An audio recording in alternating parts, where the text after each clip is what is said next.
Right ఇక జగన్ ప్రభుత్వానికి సలహాలిచ్చే సలహాదారులు రోజురోజుకు పెరిగిపోతున్నారు. ఇప్పటికే ఇబ్బడి ముబ్బడిగా 45 మంది ఉండగా మళ్ళీ మరొకరిని తెచ్చిపెట్టుకున్నారు. అది కూడా ఎన్నికల కోడ్ను ఉల్లంఘించి మరి ఇంకొక సలహాదారును నియమించుకున్నట్లు తెలుస్తోంది. అయితే ఇప్పటికే ఉన్న సలహాదారులు సలహాలు ఇవ్వడం మానేసి పార్టీ పనులు భుజానకెత్తుకున్నారనే విమర్శలు పెద్ద ఎత్తున వినిపిస్తున్నాయి. బహిరంగంగానే రాజకీయ విమర్శలు చేసే పెత్తనం చేతులోకి తీసుకున్నారని ప్రతిపక్షాలు ఆరోపిస్తున్నాయి.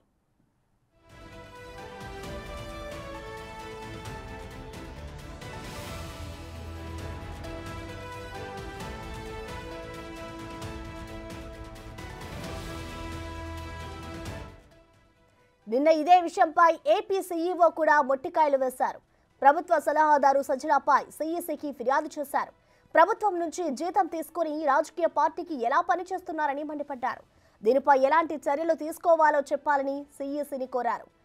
ఏపీ సీఈఓ ఫిర్యాదుపై ఈసీ దృష్టి పెట్టినట్లు తెలుస్తోంది. సలహాలు మానేసి పార్టీ పనులు చక్కబెడుతున్న సలహాదారులపై త్వరలో వేటు పడే అవకాశం కనిపిస్తోంది.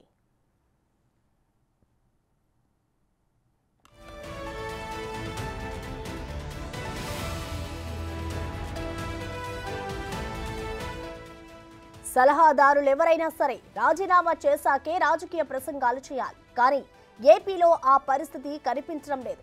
కొంతమంది సలహాదారులు ప్రభుత్వ సదుపాయాలు పొందుతూ పార్టీ కార్యాలయాల ఆవరణలో రాజకీయ ప్రసంగాలు చేస్తున్నారని ఆరోపణలు పెద్ద ఎత్తున వెల్లువెత్తుతున్నాయి.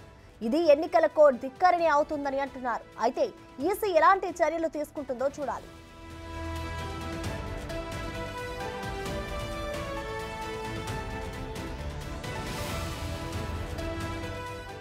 దీనికి సంబంధించిన మరింత సమాచారాన్ని మా ప్రతినిధి శివ లైవ్ ద్వారా అందిస్తారు.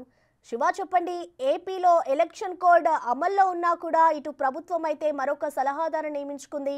దీన్ని ఏ విధంగా అర్థం చేసుకోవాలి? అలాగే దీనిపై ఈసీకి ఎవరైనా కంప్లైంట్ చేశారా? ఈసీ ఏ విధమైన చర్యలు తీసుకుంటుంది అనుకోవచ్చు శివ? మొత్తం మీద చూసుకుంటే ఆంధ్రప్రదేశ్లో దాదాపుగా 45 మంది ప్రభుత్వ సలహాదారులు.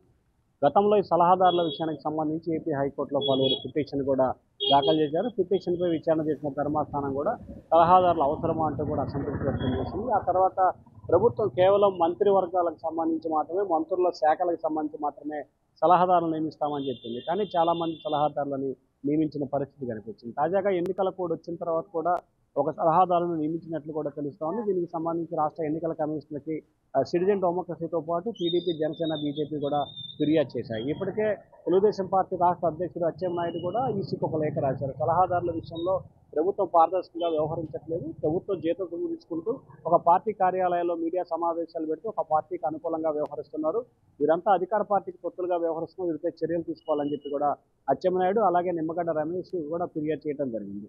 తాజాగా నిన్న మాజీ మంత్రి దేవినేని ఉమా కూడా మీడియా సమావేశం ఏర్పాటు చేసి సలహాదారులు ఎలా వైఎస్ఆర్సీపీ పార్టీ కార్యాలయం నుంచి మీడియా సమావేశం నిర్వహిస్తారు, ఎలా ప్రతిపక్షాలను విమర్శిస్తారని చెప్పి కూడా ఆయన ప్రశ్నించారు. దీనిపై కేంద్ర ఎన్నికల సంఘం దృష్టి పెట్టాలని చెప్పి కూడా ఆయన సూచన చేశారు. అలాగే రాష్ట్రంలో 44 మంది సలహాదారుల విషయానికి సంబంధించి కూడా ఎటువంటి నిర్ణయం తీసుకోవాలి, ఏ రకమైన అభిప్రాయాన్ని అమలు చేయాలి అనే దానికి సంబంధించి కూడా రాష్ట్ర ఎన్నికల కమిషనర్, కేంద్ర ఎన్నికల కమిషనర్ కూడా లేఖ రాసినట్టు తెలుస్తూ ఉంది. ఆ లేఖకు సంబంధించి వాళ్ళ రేపట్లో క్లారిటీ వచ్చే అవకాశాలు అయితే కనిపిస్తున్నాయి. ఆ లేఖ వచ్చిన ఆధారంగానే, దానికి వచ్చిన రిప్లై ఆధారంగానే సలహాదారుల విషయంలో ఈసీ వేటు వేసే అవకాశాలు అయితే కనిపిస్తున్నాయి. ఎందుకంటే ప్రభుత్వ సొమ్ము తీసుకుంటూ సలహాదారులు పార్టీలకి రాజకీయ ప్రసంగాలు, రాజకీయ సభల్లో పాల్గొంటున్న పరిస్థితి కనిపిస్తూ ఉంది. కాబట్టి ఎన్నికల కోడ్ వచ్చిన తర్వాత కూడా దీన్ని ఏ విధంగా కొనసాగిస్తారు, ఇది ఖచ్చితంగా మోడల్ ఆఫ్ కోడ్ కండక్ట్ కింద ఖచ్చితంగా వస్తుంది, దీనిపై చర్యలు తీసుకోవాల్సిన అవసరం కనిపిస్తూ ఉందని చెప్పి రాజకీయ విశ్లేషకులు కూడా అభిప్రాయం వ్యక్తం చేస్తున్నారు. సో ఈ నేపథ్యంలోనే ఖచ్చితంగా కేంద్ర ఎన్నికల సంఘం దీనికి సంబంధించిన సలహాదారుల విషయంలో ఒక ప్రకటన అయితే ఇవాళ కానీ రేపు కానీ విడుదల చేసే అవకాశాలు అయితే కనిపిస్తున్నాయి. ఉంటే సలహాదారుగా ఉండి లేదా పార్టీ కార్యకలాపాలను పాల్గొనండి, రెండిట్లో ఏదో ఒకటి తేల్చుకోండి అని చెప్పే అవకాశాలు అయితే కనిపిస్తూ ఉన్నాయి. Prasanna. Right, thank you Shiva.